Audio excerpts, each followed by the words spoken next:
Bhutani kwindawo ngendawo kwintandabulumko kubo bonke abo bathi bona bangabafundi ebomini, kuba kaloku lowo ungumfundi ebomini uyaqhubekeka efunda, hlale bazi indlebe emamele, efunda nto emntwini kube yazi uba akasosilwanyana, akahlali esazi into enye ebomini. Koko ukukhula kusekufundeni.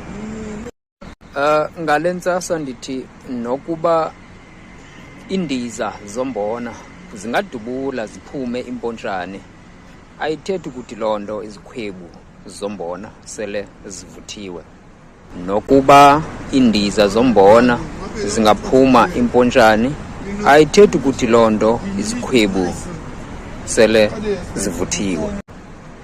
Siyakhumbula thina bantu bakhulele emakhaya, sikhula kulinywa. Kakuthi emveni koba kulinyiwe, kutyaliwe, kwahlakulwa, umbona uphume sewudubula,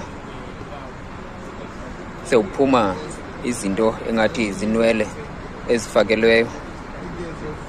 Loo nto kuthiwa ziimpontshane. Ekungaqondeni kwethu siqhayisele abo kwamawabo kungekaphumi into, sithi sesiza kuvuna soje. Athi lowo uqondayo, athi nokuba indiza zombona zingaphuma impontshane, ayithethi ukuthi loo nto izikhwebu sele zivuthiwe.